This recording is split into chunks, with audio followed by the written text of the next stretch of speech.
तर आज आहे श्रावण महिन्यातील पहिला श्रावण सोमवार। सकाळीच लवकर उठून मस्तपैकी घरामध्ये पहिले दिवाबत्ती वगैरे केली। रात्रीच पूजेचं सर्व सामान वगैरे घेऊन आलेली होती। देवाऱ्याला हार वगैरे बांधला, दिवा वगैरे लावला आणि मस्तपैकी देवापुढे रांगोळी वगैरे काढून घेतली।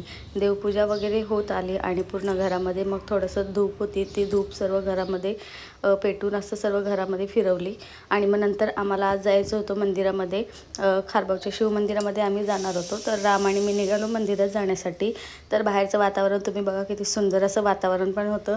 आणि मग आम्ही पोचलो मंदिरामध्ये। सध्या एवढी गर्दी नव्हती, कारण की आम्ही सकाळीच मंदिरात आलेलो होतो। मस्तपैकी मंदिरामध्ये पूजा वगैरे झाली, दर्शन वगैरे झालं आणि आम्ही निघालो घरी जाण्यासाठी।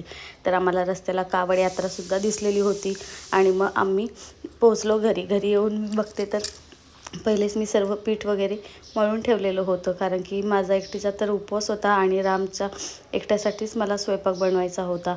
तर पहिले तर मी चहा वगैरे ठेवला आणि मग त्यांच्यासाठी 4-5 पटकन चपात्या वगैरे टाकून घेतल्या। आता भाजीचा प्रश्न होता, पण रात्रीच मी भाजीला सर्व आणून ठेवलेलं होतं, शेपू मेथी। तर मी त्यांच्यासाठी शेपू बनवायला घेतली आणि मी करायला जाते एक आणि होतं एक। माझ्याच्याने सर्व प्लेट्स रॅकमधल्या खाली पडल्या आणि मग भाजी वगैरे कट करून घेतली आणि छानपैकी भाजी पहिले धुवून वगैरे घेतली आणि मस्तपैकी भाजी धुवून झाल्याच्यानंतर भाजी वगैरे टाकून घेतली आणि किचनवर खूप जास्त पसारा झालेला होता, तर पहिले तो सर्व आवरून वगैरे घेतला। भाजी होईपर्यंत सर्व पसारा वगैरे आवरून झाला आणि थोडीशी भांडी वगैरे होती, ती पण सर्व मी घासून वगैरे घेतली।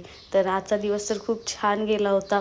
तर भांडी वगैरे घासून झाली आणि भाजी पण शिजलेली होती। मग पुन्हा एकदा सर्व किचन साबण लावून स्वच्छ करून घेतलं। आता मला कामावरती जायचं होतं, पण पदराची साईड पिन मला करता येत नाही, मग तीच रामला करायला सांगितली। तर असा होता दिवस। Bye bye.